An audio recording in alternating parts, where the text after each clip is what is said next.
All right, welcome everybody to our live stream. Let me get this overlay off and then. Good morning. How's everybody doing? Anybody have a frantic morning or a calm morning? All good. All good. Good for all good on your end, Bob? How was dinner with your sister the other night? It's a happy Friday here in Atlanta, Georgia. Happy Friday. Sun shining, birds twittering.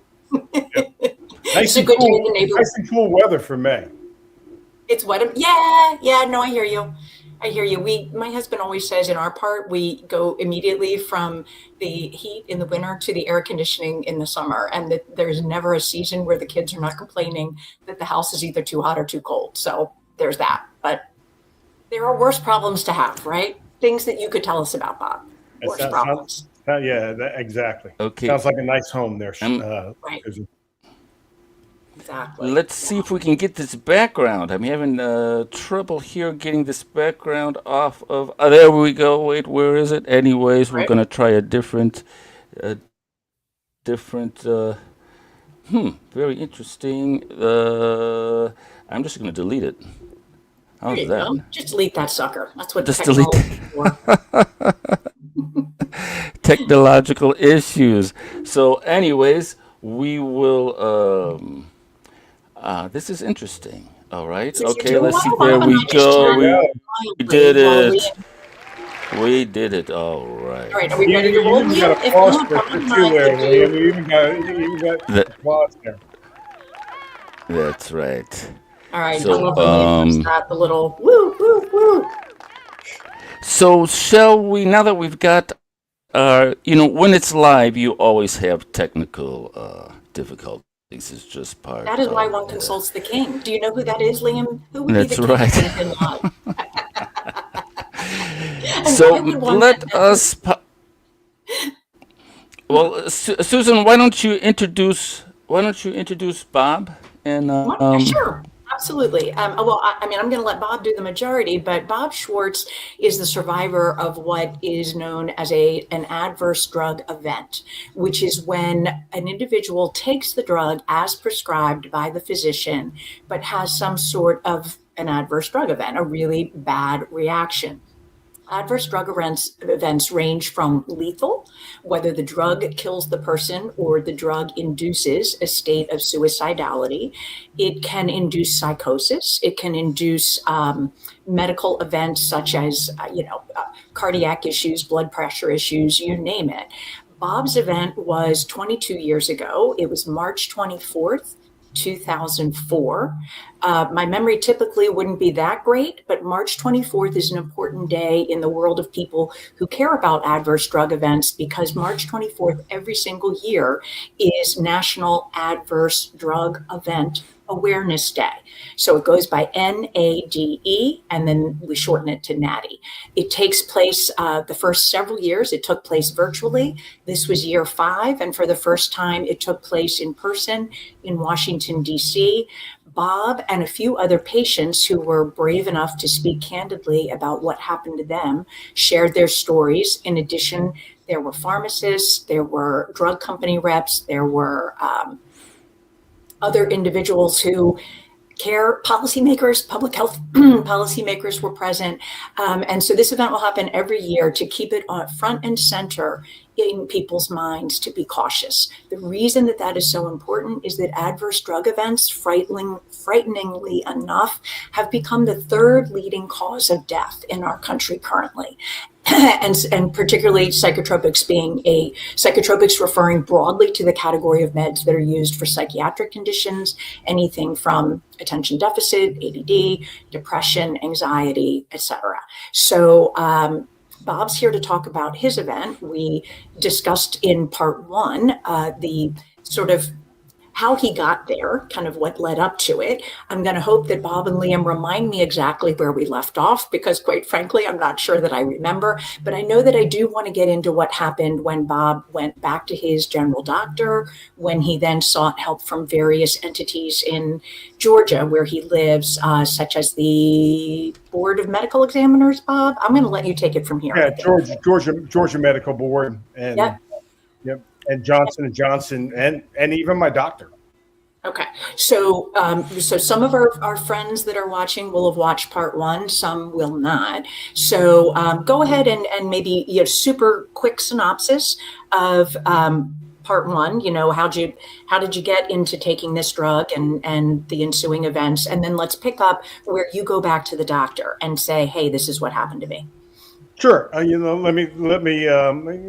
First off, Susan, fantastic introduction, and then Liam, thank you so much for having me. 5 years ago, I started a nonprofit organization called A Better Bob, and it's it's basically based on what Susan was saying, an adverse event that I suffered 22 years ago on March 24th, 2004.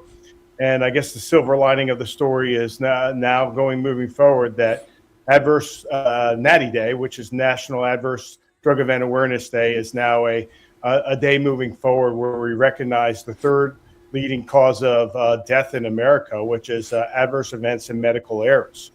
And what happened to me? I was living in Atlanta, married with two kids, very successful executive. I was probably one of the leading technology guys here in Atlanta, doing very well income wise. And in 2004, I went to see my doctor because I was a weekend golfer and I had thrown my back out, and usually he was treating me for chronic back pain. And this particular appointment that I went to see him in March of 2004, I was just, things were just, not feeling right as far as my back was not getting better. I was suffering from chronic back pain, and I was off my A game. So when I talked to the doctor about the muscle relaxers I got for my back, he asked me, what else can I do for you? And looking at him, I would just say, hey, I was off my A game, not focusing too well at work. And he immediately went to, well, that could be ADHD, attention deficit order that you were having. And he said, we can put you on a drug for that. And he talked about a drug called Concerta, which was an all-day supplement, or not supplement, but stimulant that, he thought might be able to have. And it was kind of new on the market. Having a great fiduciary relationship with my doctor, a high degree of trust, I said, sounds great. And the next question he asked me was it can come back and haunt you a little bit, he said, how much do you weigh? And I gave him my weight. And he started me on the drug at 54 milligrams, which was the highest amount of you could start on that drug. And I went and took, got the prescription filled, probably started it a week later. And 5 days into the drug, I had a full-blown psychosis attack. And, that's probably one of the most severe adverse events that you can have, probably next to death. It's if you need a visual of what I experienced. Bob, can you tell viewers who may not be familiar with it, what is psychosis? In other words, we often use the term in a sort of half joking way. We might say to somebody, she's psychotic. In a true clinical sense, what is psychosis? Yeah, you want to know what? A great question, because they use it. They use that term, and a lot of people really doesn't. It's pretty much an altered state of reality. It's basically the ingredients from the drug crosses your blood, and it's poison. It's basically poison on the stimulant side that crosses your blood-brain barrier, and when that happens, it affects your mind. If you sit back and think about it, your mind ever there like that, as far as my mind's controlling all your movements, all your thoughts. And that's all controlled by the central nervous system in your body. And these drugs are there to stimulate that central nervous system that controls, your movements, your thoughts, and everything in your body. So when you suffer from a psychosis, it could be something that has altered your central nervous system, what your mind control, or the thoughts that you have, and it's kind of could alter your life. Your ability to function. All your cognitive impairment skills. Depending on how severe the cross was on the blood-brain barrier, it causes neurological damage, and that's what happened to me. So can you We got talk a bit? if you're watching right now, don't hesitate to comment or ask any questions. This is a valuable topic for so many people. Leanne says, "Good morning, Leanne." And if you're Morning, watching, don't Leanne. hesitate to Thank you for say coming, hi. Leanne. You're the best. And Bob, in watching, Bob has a film. We're going to play a trailer in a little bit. Not only was this a stimulant that sort of hyped up your central nervous system, you mentioned that as you were suffering the effects of this drug, in fact, I have it. I have it here. You said I hit levels of apathy that I never experienced before. Levels of hopelessness, helplessness, and worthlessness I never even knew existed, and that was combined with you were saying that you couldn't, you had trouble adding and subtracting like mathematics all of a sudden. So it was just not an emotional thing, but it was like a strategic thing where you are having trouble with the most basic mental activities. Would you like to expand a Yeah, little bit? and like I talked about in the documentary film, life was pretty much on autopilot for me. Every thought and every movement that I had was, was something you didn't have to think about. And now I had hit an altered state where I was basically, what was, flying the airplane manually, and it was pretty scary when you and some of the neurological damages that it caused is that I was reading chapters in a book, and basically nothing cognitively was sinking in as far as understanding comprehension of what I was reading. When it came to math skills, especially, I was an avid stock market, following stocks and everything like that. None of that ever appealed to me, which was disappointing because my mathematical mind was great. Remembering, I didn't even need something, one of those reminders as far as appointments or people's phone numbers. They just, they basically was, I just had a great sense of recall when it came to things mathematically. And then, speech wise, I was just, hitting a very confused state. I would sit in meetings, and meetings would be going on, and I couldn't process my next move or my next thought. So my intuitiveness skills were very much damaged. And when you're a sales guy, you're almost like a quarterback. And I used to, I was a Tom Brady or an Eli Manning or Drew Brees, and now I was just basically an impaired person, just sitting in the room. And that was the danger of the whole situation. And it was that's where the hopelessness, worthlessness, and helplessness was just ruling my life. And in the movie, right, you talk about you had this sort of all-American storybook. I mean, except for the death of your dad, which was tragic at 11. You were the 10th of 11 children.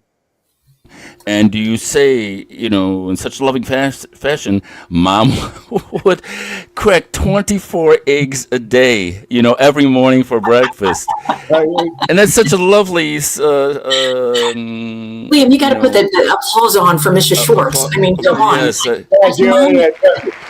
we're going about the family. I can have your viewers laughing all day at some of the stories, and you really echo great about my mom. She's just such a beautiful God person, and just a great patriot, great Catholic, great just great person. Doing the rosary every day, pretty much going to church every day, and always found time to take each child and really just gave them building their spiritual DNA. And I love that. we just had it. God was definitely. She had a great line here, guys. She always had. We always asked her what her relationship was like with the Lord. She goes, He leads and I follow. Mm. Yeah, And Just a got a great person. comment. But covering up the brothers and sisters, I always like to talk about how we recognize each one. It was Jeannie, Mary, Margie, Randy, Johnny, Jimmy, Andy, Joey, Tommy, Bobby, and Paul. So pause 1 second. Leanne's late to the party. Leanne, the drug was Concerta, and Bob never had an ADD diagnosis. However, he went to a doctor for back pain, and while there, well, I'm speaking for you, Bob, but while there, the doctor asked how the concentration and at work was going, and Bob said, could be better. And then the doctor promptly said, on the basis of that 10-minute conversation, sounds like ADD, here you go, here's your Concerta, and gave him 3 times the recommended starting dose. So that's kind of what we're up to in terms of the conversation. And Concerta is sort of in the class of Ritalin drugs. So it's sort of in that family.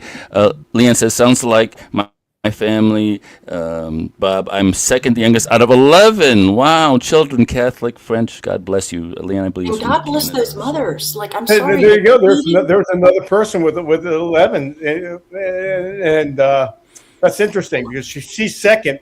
That's the she has the same she's in same line with my sister Mary Beth, who was interesting. And I asked that question is because I was pretty much. When you have a family that size, I was pretty much raised by Mary Beth. She was kind of like the person that got me. My mother was so busy with everything, running the ship. So Mary Beth was probably about 12 years older than I was, and so she was there to, as my protector, making sure everything was getting things ready for church and everything. So it was always great to. Deal with Mary Beth. Lovely person. I love that. so Big families fascinate me. Yeah. Go ahead, Liam. And we've got Bob has a documentary film that we will maybe feature, do a premiere of one day. We're going to show the trailer in just a second, but I just would like to give people sort of a sensation of this trajectory from this sort of all-American, wonderful upbringing, and then you kind of skyrocket into the world of telecom, and so you are making your name in a very exciting, fast-paced world, and then 2001 happens, and sort of that Enron, WorldCom sort of disaster happens. And the thing that I found striking about your story is they're looking for a fall guy, and they focus on you. And you're squeaky clean, but they audit you not 1 time, not 2 times, not 3 times, but 4 times, looking to pin something on you. So I would like you to, and so that out of this just wonderful life, then here comes this weight. You're possibly looking at jail time. You're possibly looking at fraud charges. They say you can indict a ham sandwich, if you want to. So I would like for you to bring us into this world where this storybook life that you had kind of really hits a wall, and you experience this traumatic Wow, time in you your want to know, Liam? life. Thanks for bringing that up, because you want to know it in the midst of the disaster of the medical story. We don't talk too much. We cover the WorldCom story, but we don't really dive into it all that much. But it was just a fantastic ride. Very very Google-like or Apple-like, as far as I've been with the company 12 years, and I was a top guy in 1999 and 2000. In fact, I made over $1 million in 1999 and 2000. And I don't say that to be braggadocious. I just say that just to show you the contrast of I live out of a 250 square foot room today from everything that happened to me. But it was just a fantastic career, and I couldn't thank God enough for putting me on this trajectory. And beautiful wife, beautiful 2 kids that I had, and I would sit back at on some of these award trips that I would go on. And I was just kind of like, this is utopia right now. It's just this is fantastic, and I was just like, if I'm at this stage in my life right now, God, where am I going from here? And it's very surprising 4 years later, what happened to me with the contrast to the drugs. But Liam, to add to your question, that was very, very stressful time in my life, as far as they froze. A lot of my pay was frozen because of the investigation that was going on.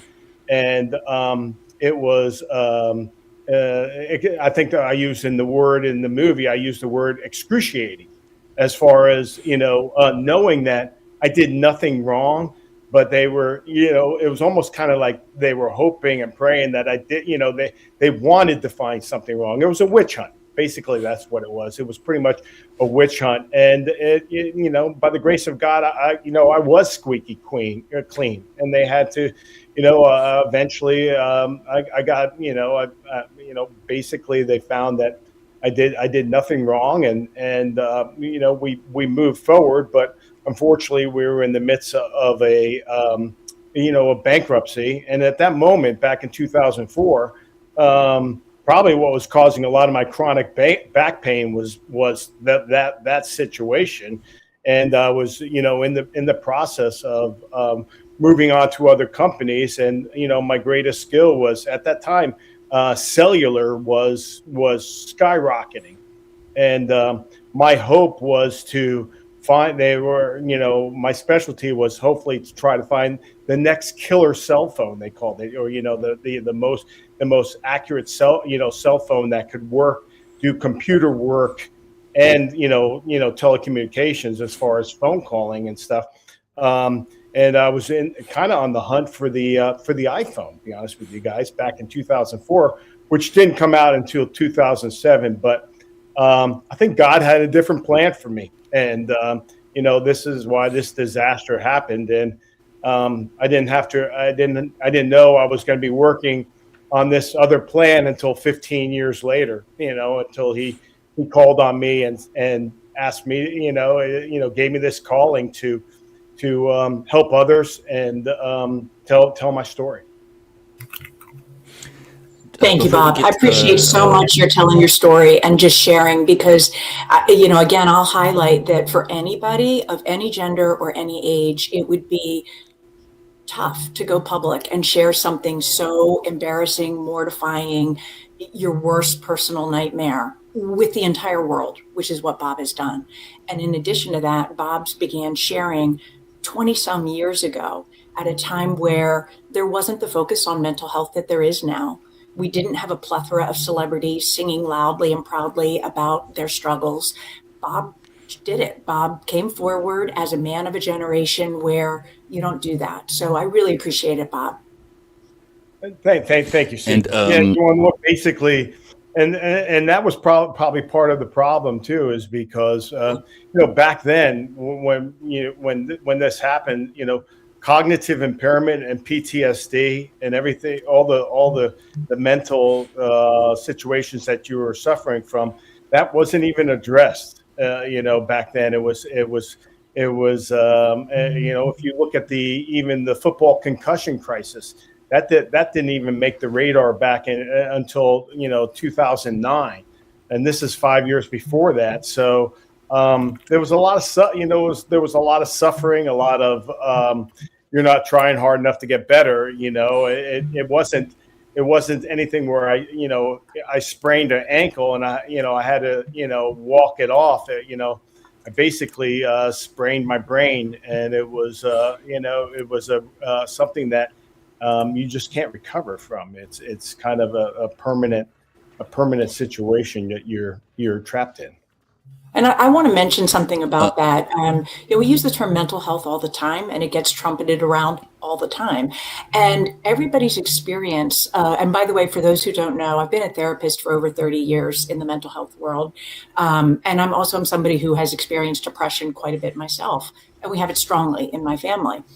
When people think of depression, they often have one picture in mind, and it might be what they've seen on the movies, and it might be somebody who's weeping uncontrollably, or it might be somebody who just hasn't left the couch or the bed for 2 or 3 weeks.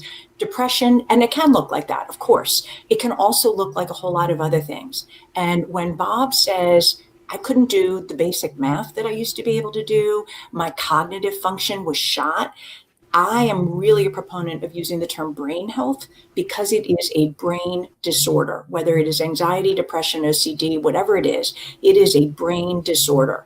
I also think that doing so takes perhaps a little bit of the judgment out of it, that we don't judge people for having a pancreas disorder called diabetes. We don't judge people for having many other disorders. So let's go with brain disorder, because a lot of us, when we're not well, we can't function cognitively. And Bob, unfortunately, is still dealing with shades of that. And Bob, I give you credit. I know our viewers wouldn't know that because you come across as pulled together and articulate when you're in a setting like this. So maybe if you could give other examples, maybe even just some of the minor ones, like when we were in DC, of how your loss of cognition or your altered cognition, that 2 decades later.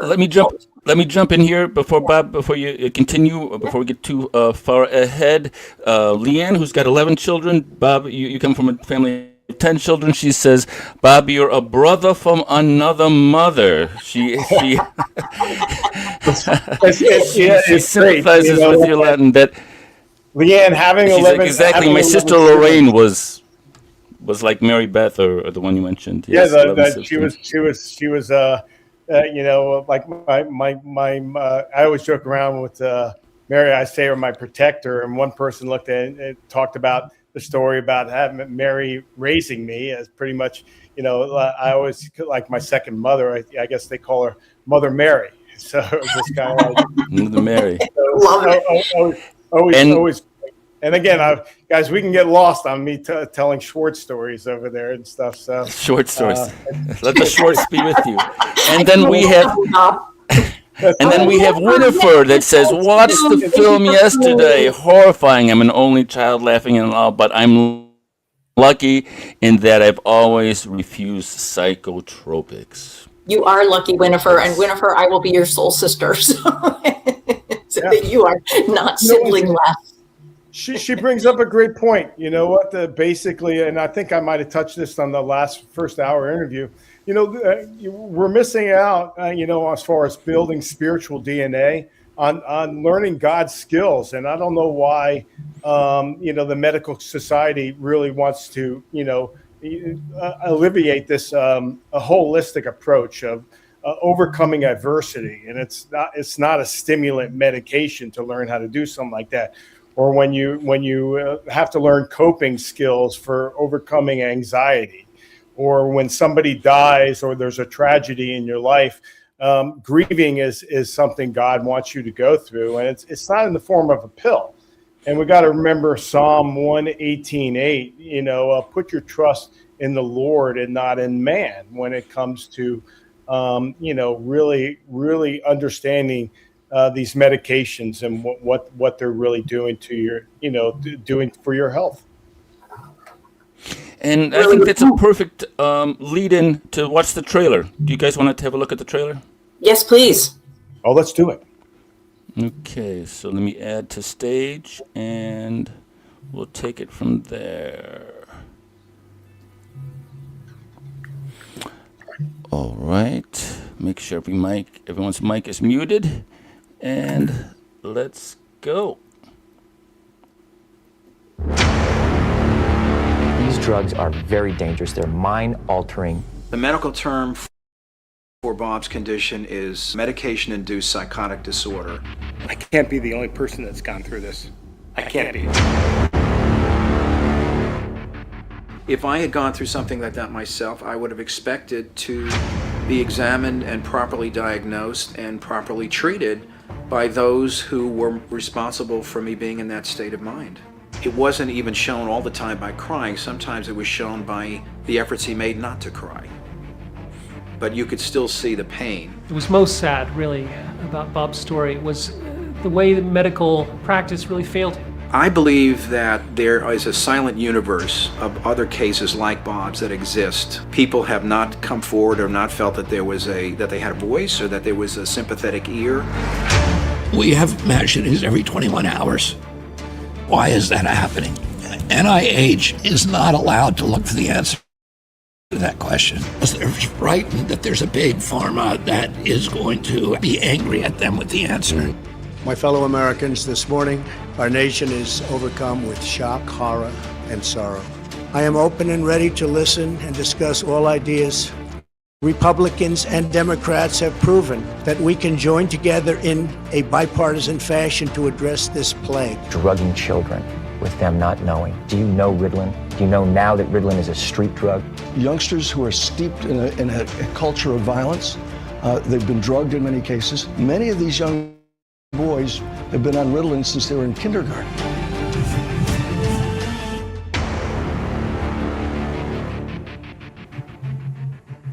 All right, I think that deserves some hand claps. Bravo. Okay, so we'll talk shop, Bob, about the production. I love the sound, the boom. You know, I don't know if you did the editing, but it's really well produced. And maybe we could talk. No, you want to know? You want to know that I owe all the credit to my director, Jose Acosta. What a remarkable job that he's done. He's an Emmy award-winning director, I was during the pandemic. I was able to approach him, and what was interesting, I had to meet with him 7 times during the pandemic to really sit down and have him go over, the idea of putting together a half-hour documentary film. And he put a lot of research into this, and after that 7th time, he came to me and we got together again. He said, "Yeah, let's do this. Let's put together this film so we can, we could show people that, educate people on the, the dangers, more of the awareness, caution, and accountability of these psychotropic drugs." And just to let people know really quickly, if I can pull up the website, which should be right here. Right, so this is latest news. This is the you've got a lot of photos with Bobby Kennedy, like right here. Yep. Right there. Do you know him well? I know. I've met Bobby a few times. I know a lot of his close associates. I know some of the people out of that work in HHS, and Bobby last Monday even made a major announcement about the psychotropic, especially in the antidepressant medication world, as far as these drugs come, with a life, kind of a very, very hard to get off of these drugs. As far as, if you start them, you're going to have to learn how to taper off of them. And, people are there needs to be more regulatory about how we put people on these drugs, because when you start them, there people are complaining that there's very difficult to get off of these drugs, not very good informed consent about going on these drugs, and when there's very marginal help you get from these drugs, and is the return on health really there for these drugs? And Bobby is creating a program right now, or Secretary Kennedy, excuse me, is creating a program right now where he's trying to create a more deprescribing off of these meds. So you can you're not on a lifetime of taking an antidepressant or an anti-anxiety drug, and which is good, because a lot of people are. These drugs also lead to polypharmacy, which, once you start on one of these drugs, it's going to be causing adverse events of other ailments that you might be dealing with. So, eventually you can start on this one drug, and the studies show that on average you end up, battling 5 other issues when you're on these drugs. So there's a lot of caution that needs to be, or a lot of caution, informed consent that needs to go with a lot of these drugs. And I love this RxIsks. Who was the brainchild? It's a perfect. That's a RxIsks. That's a perfect URL for and perfect way to market this movie. You want to know it? We got together April 1st, 2022. I think we had a lunch meeting, and we were talking about the marketing of the film. And at that time, it was pretty much a better Bob, and it was a better Bob, as far as what we were talking about, and then at that meeting we talked about the risk. We realized the title of the movie, and we said that risk needs to be the focus of how we market or release this film, and that's right. It came together as a group, and everybody at the table agreed that this was probably the best way of educating the country, and again bringing awareness, caution, and accountability. And if you look 5 years later, we're with the National Adverse Drug Event Awareness Day, it is a great title, and it's a blessing to all that want to learn this. And I'm going to comment. Says so much. Which one?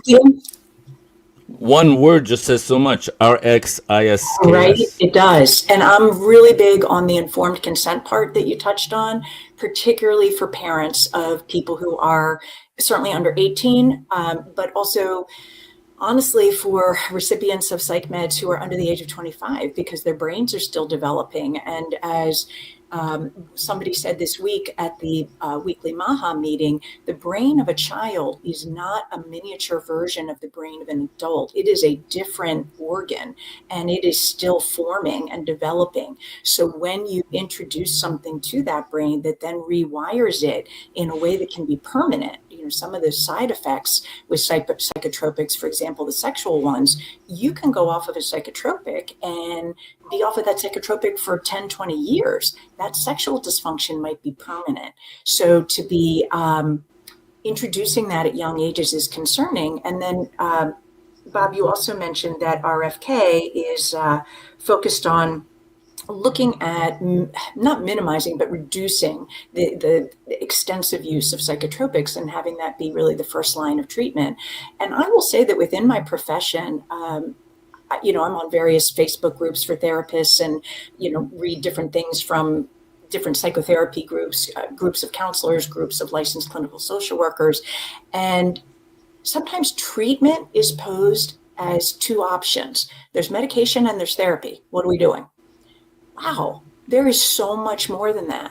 So when you look at the fact that it has now come to light and is beginning to be broadly understood and accepted that there never was any validation for the neurochemical theory of depression, that a deficit of serotonin or a low level of dopamine or what have you is what causes a person to experience depression or anxiety or whatever their symptom is.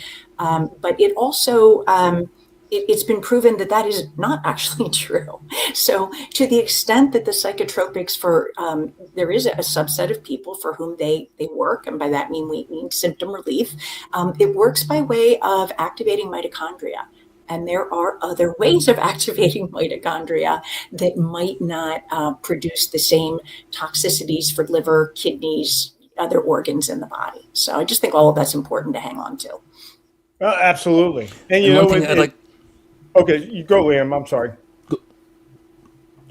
Just a quick comment. I don't want to get too far behind. There's a lot of activity. So the collusion, right, between state, back in the day was the separation of church and state. Now it seems like that we need a separation of pharma and state, and that's what's so wonderful about what Robert Kennedy is doing. And so Leanne says it's very concerning here in Canada as the government is allowing medical aid for mentally ill and depressed within 11 months from now. Very disturbing and concerning that government is getting involved in this whole pharmaceutical thing. So, Bob, I wonder if you have any opinions on that. Well, hang on. I just want to clarify for viewers who may not know. Leanne used the term MAID, and she's not talking about an MAID who cleans your house. MAID stands for medically assisted. Help me. What does it stand for? It's assisted suicide for the mentally ill. So I agree, that is super concerning because you are introducing like suicide that's not medically assisted, a permanent solution to a problem that is often temporary. So that's what Leanne is referring to when she uses the term MAID, medically assisted. Yeah. And you want to know, and Bob, in your story, you were talking about, this you were talking about self-harm. In your story, you were talking about these ideations of hurting yourself, Yes. You know what? And those thoughts never, if you look at my life before that, and again, my mother did a great job of building my spiritual DNA and, my relationship with God before that was great. And after this experience, it's almost, it's just at a level you wouldn't believe as far as, the guidance and the plan that he had for me. And again, I thought I was going to find the iPhone, but he said, "Hey, I got something bigger for you, Bob." And, that's where you have to put your trust in the Lord and not in a man or something,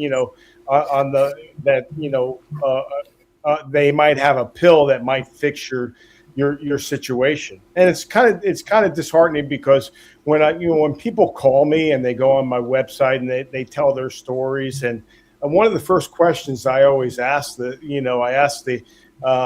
person, especially if it's a young person, and I go, what's their spiritual barometer like? And the answer that comes back almost all the time is it's non-existent. And I feel that makes my soul ache because it's they don't have a roadmap or they don't have any guidance to how they're going to find their plan in life, and that is it's sad. It's like I said, it's just disheartening to hear that news, and I think that if we get back to a state where we're teaching children to better exercise. I think exercise, diet, and sleep, and the foods that we're going to be eating we have to protect the blood-brain barrier of the brain and the mind, so we can produce better people today. And you know what? I medically assisted in dying. She She says, I call it murder.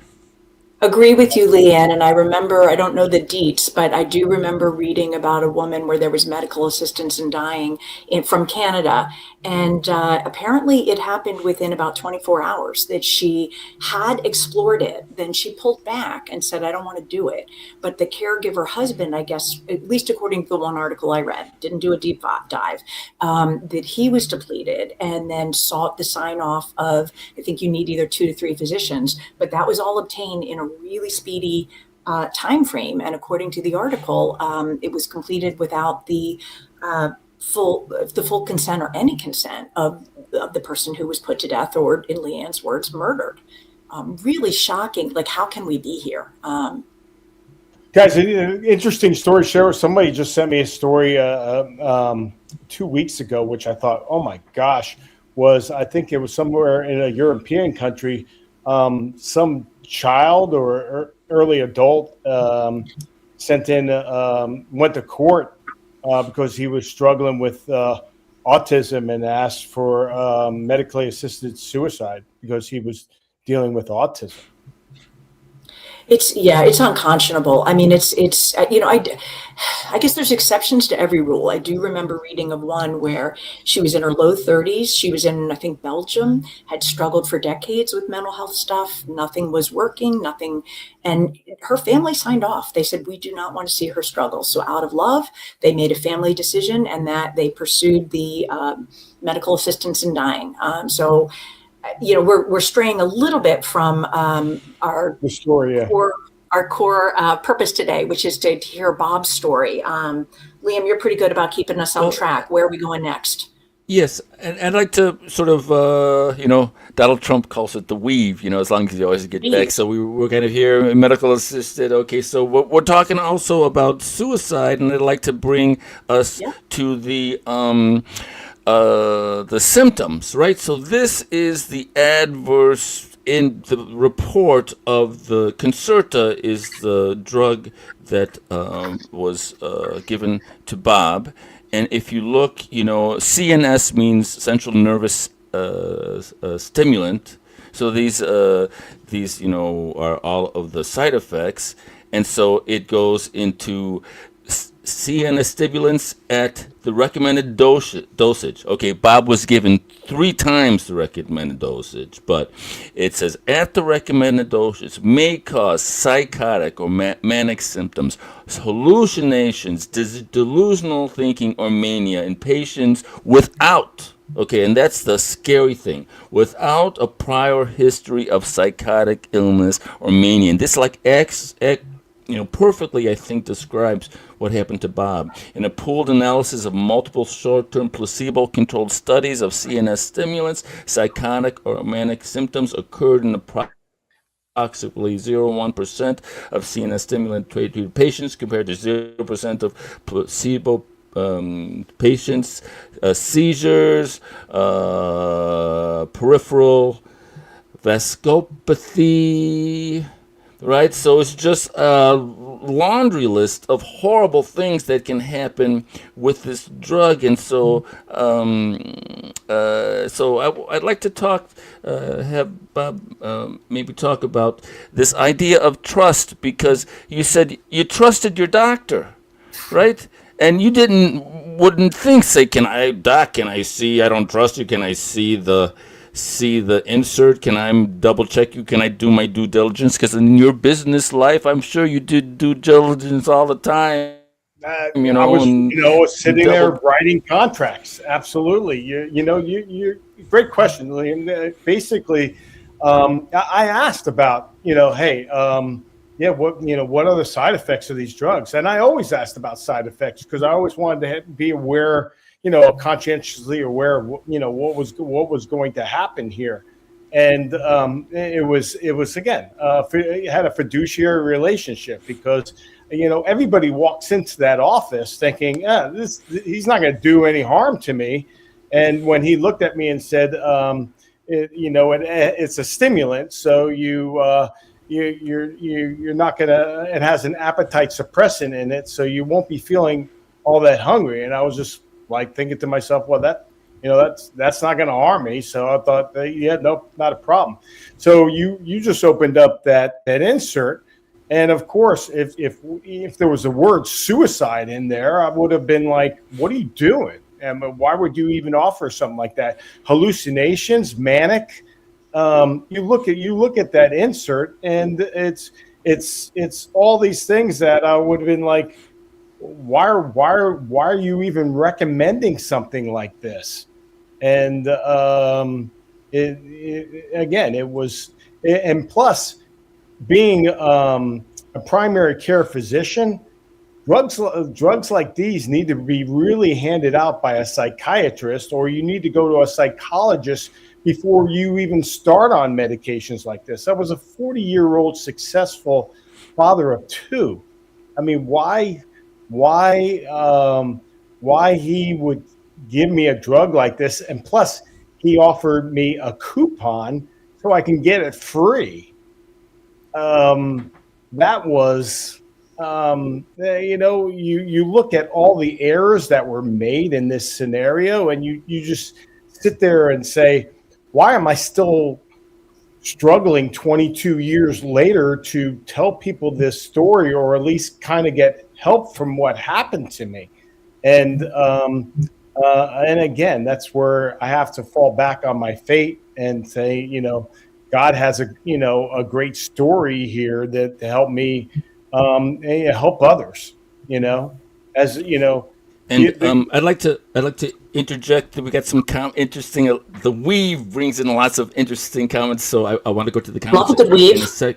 Yes, in a second. But like you were talking about, you felt that God had a different plan, and I want to just sort of mention how lucky you were in the fact that you went and saw a psychiatrist, and he didn't start giving you more different drugs. He was very restrained in his way of looking at your problem, because there could be just a knee-jerk reaction. Well, let's try some lithium or Klonopin or this or that, and just put more toxins into the system to try to manage this problem, which I think at that point you weren't really sure, didn't make the actual connection that it was the drug, thinking maybe it was all of this problems with work. So I wonder if you wanted to speak to that. Then I want to get to some comments after. Yes, you want to know what? Wow, you're right. The weave is very good because in other interviews I don't talk about it. I was so fortunate to meet a psychiatrist that was my neighbor in earlier in life. So he knew the kind of person I was before I came to see him, and he basically looked at me when I walked in the office, and you got to realize this is 90 days after my psychotic event, the psychosis I had, and I had lost all faith in my primary care physician at that point, and because he had put me on 3 different antidepressants. He put me on a Xanax for an anti-anxiety. And he put me on Ambien so I could sleep at night. That 90-day period, I really feel like I didn't sleep 1 ounce. I didn't sleep at all in that 90-day period. It was almost like an airplane that was spinning out of control, and it was a very dangerous state in my mind. And at that point, the experts come back and said, he swung you so hard stimulantly one way, and then he tried everything in the book to try to throw at you the other way. So he didn't know what he was doing. And at that point, he wasn't answering any of my phone calls. He wasn't really focusing on what happened to me. So by the grace of God, I found my old neighbor who said I walked into his office, and I was already down to less than 160 pounds weight. So, Susan, you saw me a couple of weeks ago. I played linebacker at 195 pounds. So in 90 days, I had lost 40 pounds. Wow. Yeah, I had lost 40 pounds. He said I looked like Barney Fife. And Yes. as far as he said, I was a skeleton of a man walking into his office. And what was great about my psychiatrist is that he's old school, and he loves talk therapy, and he knew what I was all about. And him and my psychologist are probably the two people that really saved my life as far as, putting me back on this trajectory or this plan. And basically, we started tapering off of all those drugs, because he looked at me and he said, he kind of said, "What do you want to do?" And I think my mother came to me at that moment and said, "Listen here, drugs got me into this. God's going to get me out of this." And I said, let's start weaning myself off of this stuff. I said, if I have to go. And he goes, are we going to go cold turkey? And we started backing down. We started backing down quickly. So after about 6 months, I was able to be off of all those three different anxiety, those antidepressant drugs that I was on. I think it was Prozac, Exesifer, and Paxil. So one of the things that I want to comment on, Bob, when you say I feel like I didn't sleep during that period of time, sleep is foundational for getting better from any event, whether it is, you've had the flu, or whether it is severe depression, or, you're completely traumatized because you had a psychotic event out of a clear blue sky after 40 some years of being a pretty stable person.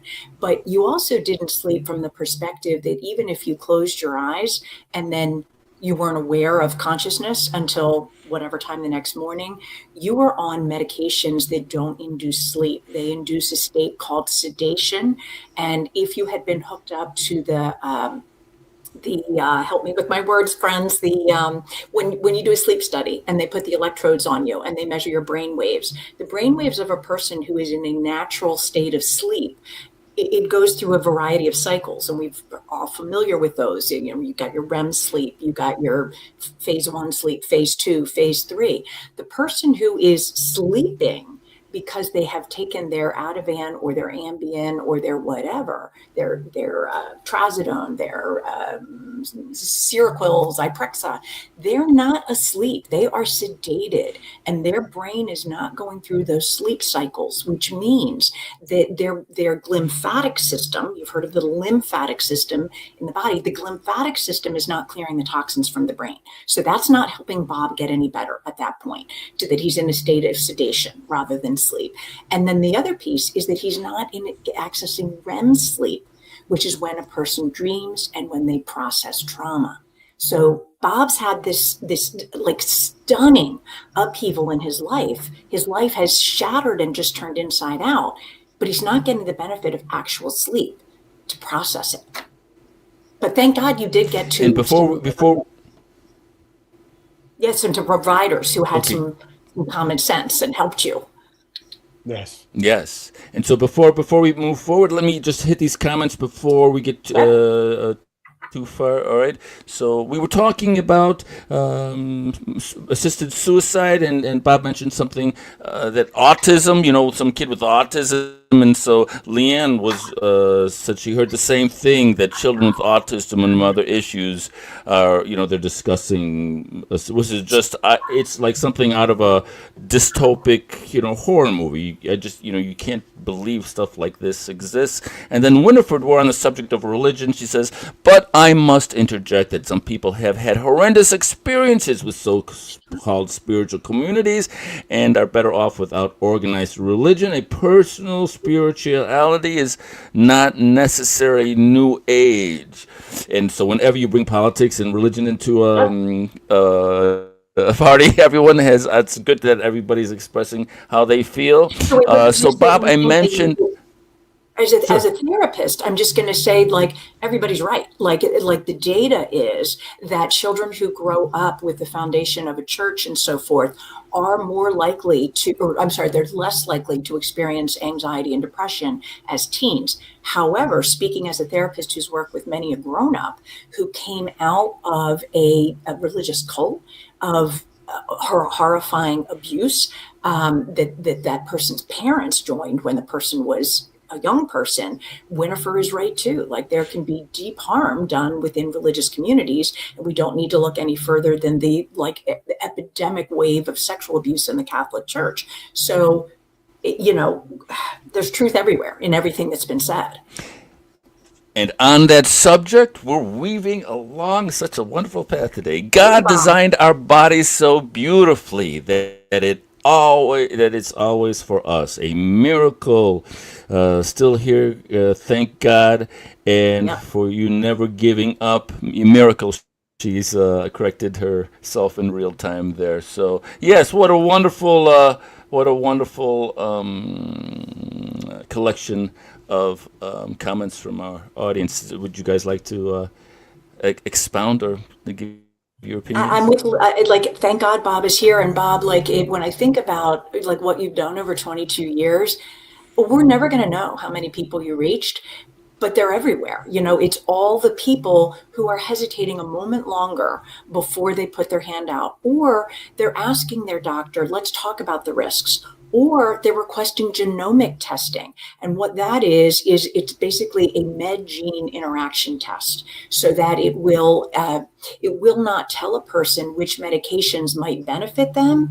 It will give them a crystal clear list of medications that they cannot properly metabolize, and therefore they are more likely to have an adverse event. So had Bob's doctor, A, followed the package insert and started him on a low dose, but B, had they done genomic testing on Bob, they might have seen maybe Concerta is metabolized through a pathway that in Bob's body has a genetic mutation and doesn't function properly. So it might never have been the right thing, in that Bob is somebody that I consider to be among the category of people in the world that are blessed to be born into a family that has a pretty good track record brain health wise.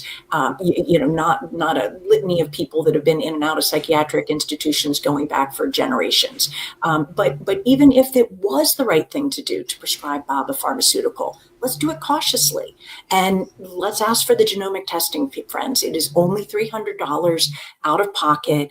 I would argue fight with your insurance company to get it covered. And Liam, somewhere in the chat, there is the link to Tempest that we can show at some point, which is a site that you can request it yourself. You do not need to go through your physician. And 72 hours later, you'll be able to go to your physician and say, this list of meds, not for me. This list, we can try those. And you all know it, Susan. Very well said. And that's part of Natty Day, National Adverse Drug Event Awareness Day.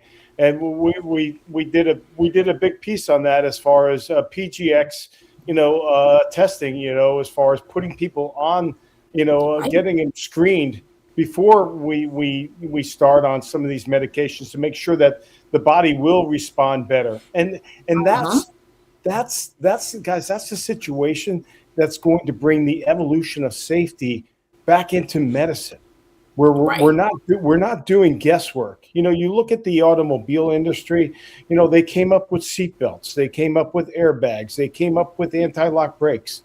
You look at the airline industry. People wouldn't be flying today if you had airplanes that were crashing. It's got to be almost at a perfect state for people to put their trust into the travel industry. And then you got to compliment football, the NFL, 15 years after discovery, after they finally gave up on saying that, concussions don't do brain injuries. They've done a wonderful job in 15 years as trying to protect people that play that sport. And we had none of that in the pharmaceutical industry. They take all that money that they should put back into safety and they put it into commercials that you see at night. And I'm going to comment, Bob, that I think a lot of the responsibility, if you will. It does fall to the pharmaceutical industry. It does fall to doctors, but you know what? It also falls to my realm. It falls to therapists, and I'm going to go on out on a limb, even teachers, because I can't tell you how many parents I've worked with that will bring a child in and say, well, the third grade teacher said likely has ADD and recommended testing and, said that probably this, my little Johnny or Susie or whoever could probably benefit from some stimulant meds. So we've got, teachers that there's just a collective mindset that this is the answer, and a collective mindset that there couldn't possibly be a harm or a downside. And so I think most therapists they'll talk about medication, but maybe never even have asked a patient or a client, are you exercising? Are you sleeping? Have you got a few friends? Doing anything you enjoy? Getting out in the sun a few times a day? So we need a return to common sense, and we need a collective removal of our societal head out of the sand of nothing bad can happen if I take my kid, myself, or my loved one and put them on a drug to make them happy. And as far as Tempest is concerned, Leanne says, excellent suggestion, Susan. So this is what you were talking about, Susan? This exactly what I'm talking about. And so again, Tempest is a particular company. There are others. What I like about Tempest is that you can access it yourself. If you're in a bad way on Friday and your general doctor, or well, please God, don't go to the general doctor, go to a psychiatrist. But psychiatrists are hard to get into. They often don't have appointments. So many a general doctor will prescribe long-term psych meds. Then there are others who will say, I will tide you over. If the psychiatrist can't get you in for 6 weeks, because like many things in the medical system, there's an over demand and an undersupply, then here's a little Paxil, Prozac, whatever to get you started. So if you're 72 hours is all you're going to need to wait. Call the company. They're going to send you a little cheek swab or a spit in the tube thing at home. You're going to mail it back. You're going to have your results in hand 72 hours later, and then you're going to know. So, and I can only tell you from a friend of mine, the spit in the tube or cheek swab happened on a Monday. We met for lunch on Thursday, had her results in hand. So. Awesome. So we've been on for about an hour. I think that's a pretty, it went by so quick. Engaging conversation is outstanding. This is Bob's website with the most inventive and I just love this name, RxIsks, spelled RxIsks.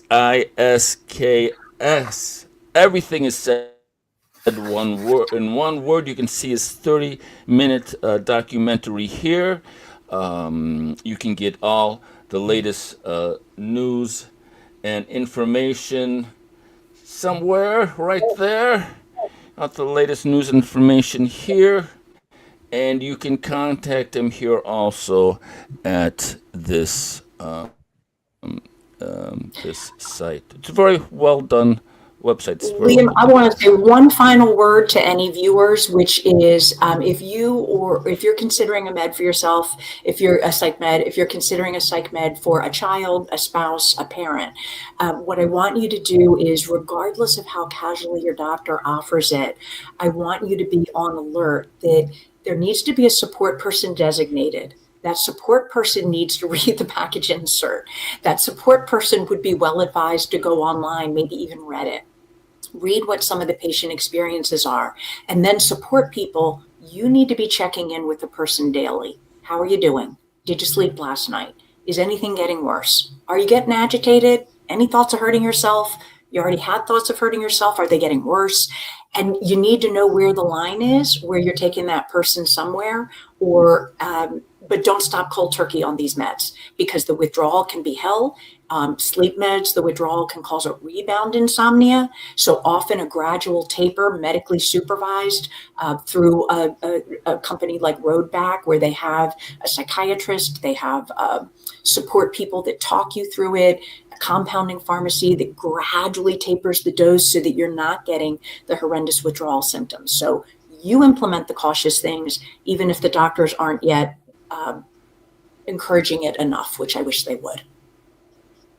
Susan, very well said, because a lot of a lot of the, if I Go could ahead. add one more thing, a lot of people need to understand that people don't realize when they're having adverse events and going through, and some of the main side effects that they don't talk about these drugs is thought disorder, faulty thinking, cognitive impairment.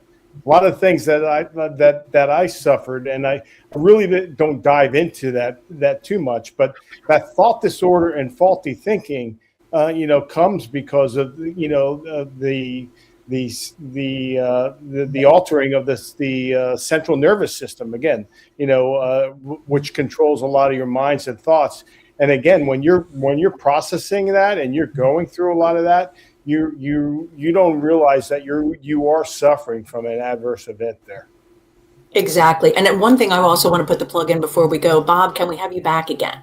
Because we didn't even get into, your responses from your general doctor, the medical board, the attorney general, all of that. And I think that's really important too. So can we have a part 3 since we have a lot to say and didn't get there yet? I would really like to dive into that because there's a great section in the film called the litany of indifference. And basically, if I was a very thorough individual because that's what I was as a quarterback, as being a sales guy. So I went back to my doctor. I went back to I found the courage to call Johnson & Johnson and tell them that something terribly went wrong, and they sent me the proper forms. I went on MedWatch. I went to the FDA numerous times. And finally, I went to the Georgia Medical Board after my doctor fired me and threatened me if I made trouble for him. And I reported this all.